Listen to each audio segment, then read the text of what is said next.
Hello, Namaste. You are watching The Best Preparation, a big platform for learning English language.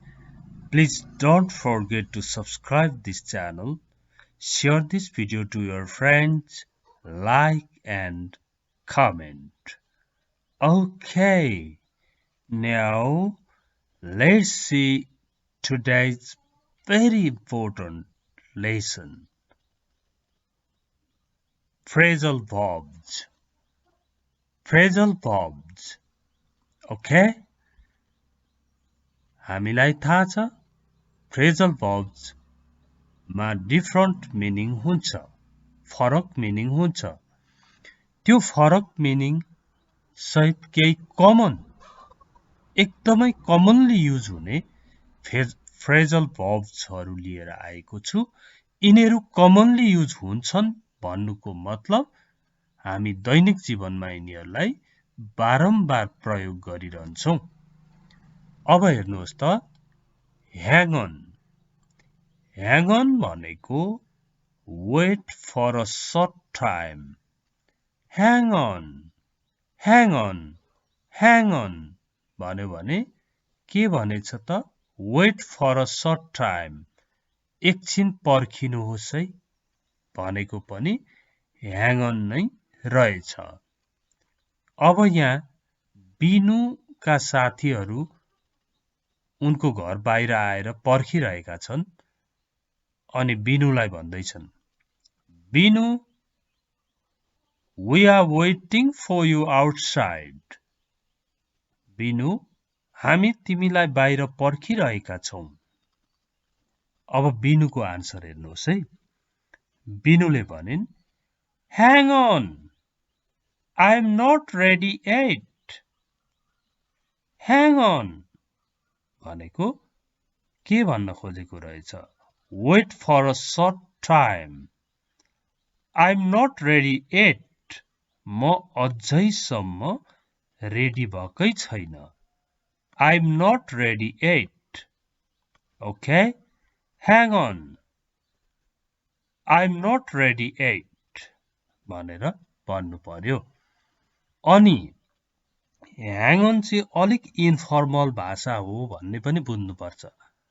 साथीहरुलाई जुनियर्सहरुलाई बढी राम्रो हुन्छ तर तपाईलाई तपाईको टिचर आएर बिनु I'm waiting for you outside भन्दाखेरि hang on भन्न अलिक गाह्रो पर्छ होइन त्यसबेला चाहिँ please wait for a while एकछिन पर्खनुहोस् है I'm not ready yet म अहिलेसम्म रेडी भएको छैन Okay hang on को कुरा त हामीले बुझ्यौं र सेन्टेन्समा पनि प्रयोग गर्यौं अब यसपछि तीनवटा स्लाइडमा एउटा कन्भर्सेसन छ यहाँ तीनवटै फ्रेजल verb छन् र कन्भर्सेसन चाहिँ कन्टिन्यू छ यो अनि यो तीनवटामा एउटै कन्भर्सेसन छ अब आयो hang out भनेको spend time relaxing or socializing informally okay hang out भनेको त रमाइलो गरेर यसो समाजमा घुलमिल हुँदै तर इन्फर्मल्ली है अनौपचारिक रूपमा यसो परतिर गयो के छ भनो यसो गरौ उसो गरौ ह्याङ आउट गर्ने काम बरालिएर हिँड्ने जस्तो hang out spend time relaxing or socializing informally अथवा रिल्याक्स गर्दै हिँड्नु नै ह्याङ आउट हो ओके अब यो कन्भर्सेसन छ यहाँ हेर्नुहोस् Would you like to hang out with me tomorrow morning? Would you like to hang out with me tomorrow morning? भोलि बिहान मसँग यसो रिल्याक्स गर्दै समय बिताउने हो कि रिल्याक्स गर्न जाने हो कि घुम्न जाने हो कि भन्यो। बीले भन्यो tomorrow morning sorry I'm busy भोलि बिहान अरे माफ गर म व्यस्त छु sorry I'm busy अब के गर्नु छ तपाईले भोलि बिहान I have to के गर्नु छ ल I have to clean my rooms कोठाहरू सफा गर्नु छ Okay I have to go shopping shopping गर्न जानु छ have to लगाउने भगवान लगाउने Okay अब यसलाई तपाईले tomorrow morning sorry I'm busy what about in the afternoon दिउँसो गरे कसो होला what about in the afternoon what about in the evening यस्तै कुराहरू हुन्छ अब यहाँ हेर्नु त्यो भयो ह्याङ आउट पिकअप गर्नु भनेको के हो go somewhere to collect someone typically in one's car काहीँ गएर आफ्नो कारमा कसैलाई टिप्नु कलेक्ट गर्नु काहीँ पुर्याइदिनु लाई नै पिकअप गर्नु भनेर भनिन्छ अब फेरि अघि sorry I'm busy भन्यो in the morning भन्दाखेरि त्यही भएर एले भन्दैछ if you are free in the afternoon I'll pick you up from home यदि दिउँसो फ्री छौ भने म तिमीलाई घरबाटै पिकअप गर्छु नि त भनेर भन्यो बीले के भन्यो ओके सी यू ठीक छ भेटौँला न भन्यो अब फेरि एउटा कन्भर्सेसन छ है यिनीहरुकै ड्रप अफ भनेको take something or someone to a specific destination and leave it there कुनै ठाउँमा पुर्याएर छोड्ने कामलाई पो ड्रप अफ भन्दो रहेछ त कसैलाई अथवा कुनै वस्तुलाई कुनै एउटा विशेष ठाउँमा लगेर छोड्दिने कामलाई चाहिँ ड्रप अफ गर्ने भनेर भनिदो रहेछ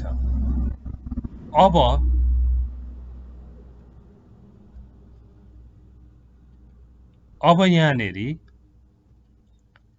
यहाँसम्म के भयो थियो ओके सी यू भनेको थियो बीले अनि यहाँ गएर फेरि बी नै बोलेको रहेछ यो बी बोलेको रहेछ यो चाहिँ ए बोलेको रहेछ हेर्नुहोस् है बीले थपेछ के कुरा थपेछ भने I hope you will drop me off at home I hope you will drop me off at home मलाई आशा छ तिमीले मलाई भरे घरमा ल्याएर छोड्दिने छौ certainly I will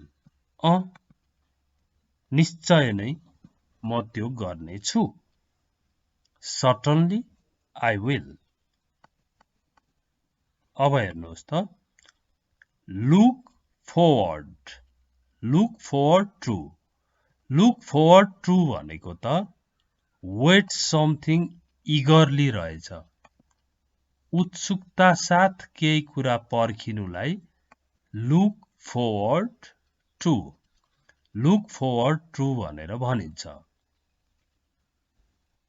एले भन्यो यो अर्कै कन्भर्सेसन हो है अब चाहिँ अगाडिको होइन would you like to go to the beach with me मसँग बीच जान्छौ बीच भनेको समुद्रको किनार जहाँ रमाइलो गर्न गइछ Of course, I'm looking forward to swimming in the sea. जरुर म सीमा स्विमिङ गर्ने कुरा चाहिँ एकदमै उत्सुकताका साथ पर्खिरहेको छु. Of course, I'm looking forward to swimming in the sea. Okay, look forward to. Find out. Find out भनेको discover a fact or piece of information. कुनै तथ्य अथवा जानकारी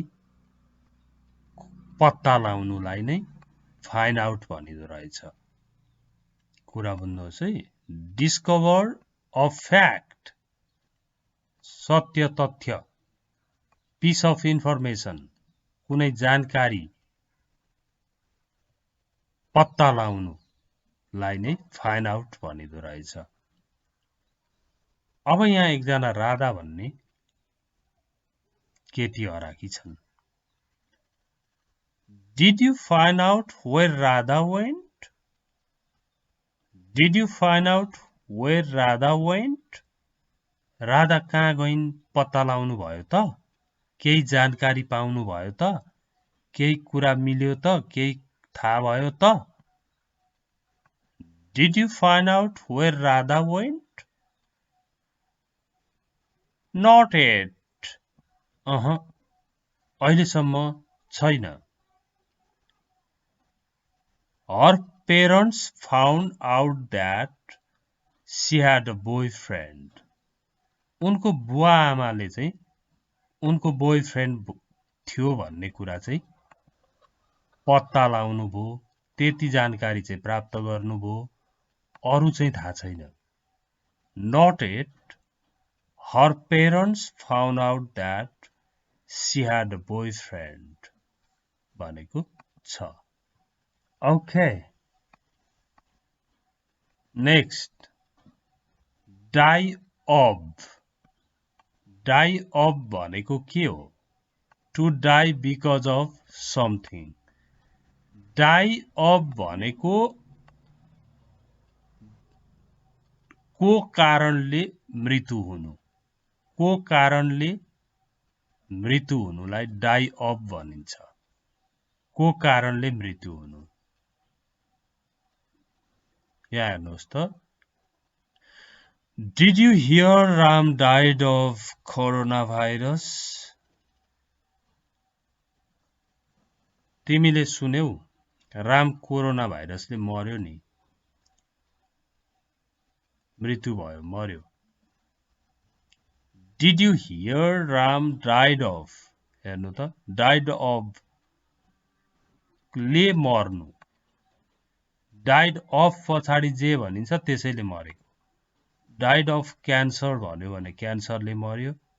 Died of coronavirus भन्यो भने कोरोना भाइरसले मर्यो. होइन. Died of bird flu भन्यो भने बर्ड फ्लूले गर्दा मर्यो. फ्लूले गर्दा मर्यो. यस्तै. Did you hear Ram died of coronavirus? Sorry to hear that. When?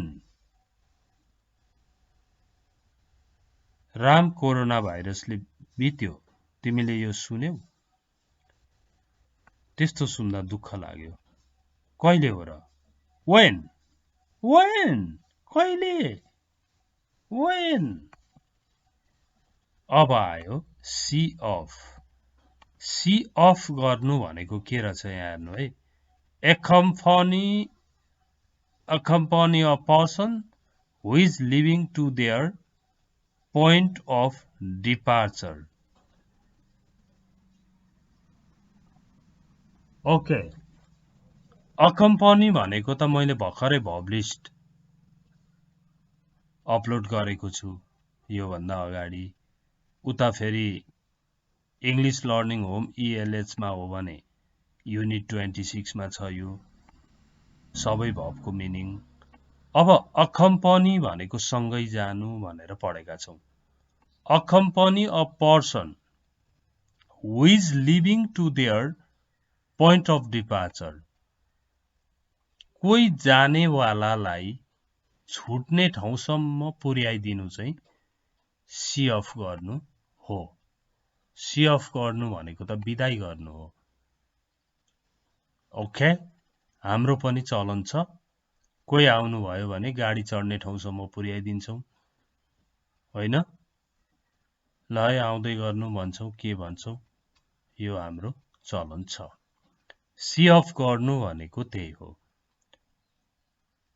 What are you doing in the afternoon? What are you doing in the afternoon? दिउँसो के गर्दैछौ तिमी आज भनेर सोधेको। I'm going to the airport to see her off. म आज उनलाई बिदा गर्न एयरपोर्ट जाँदैछु भनेर भनेको हो। Okay, next, keep on. Keep on भनेको के रहेछ त? keep on भन्छन् नि। keep on भनेको continue to do something, केही निरन्तर गरिरहनु, कुनै कामलाई निरन्तरता दिइरहनुलाई नै keep on भनेर भन्दो रहेछ। अब यहाँ हेर्नुहोस् त, एले भन्यो please keep on learning English. यो on भन्ने प्रेपोजिसन हो, योसँग जोडिएर आएर फ्रेजल भर्ब बन्यो। प्रेपोजिसन्सको पछाडि आइएनजी नै आउने भएकोले आइएनजी आउँछ यहाँ। Please keep on learning English. कृपया अङ्ग्रेजी सिक्ने कामलाई चाहिँ निरन्तर राख्नु होला है, निरन्तरता दिनु होला है भनेर एले भन्यो। यो क्वेसन मार्क होइन, यो फुल स्टफ हो। बीले भन्यो अफ कोर्स, जरुर, I know the importance of it. मलाई अंग्रेजीको महत्व थाहा छ, म जरुर कन्टिन्यू गरौँला। Okay? Please keep on learning English. Of course, I know the importance of it. मलाई यसको महत्व थाहा छ। अब यो लास्ट हो, लास्टै भएको अवस्था है यो चाहिँ।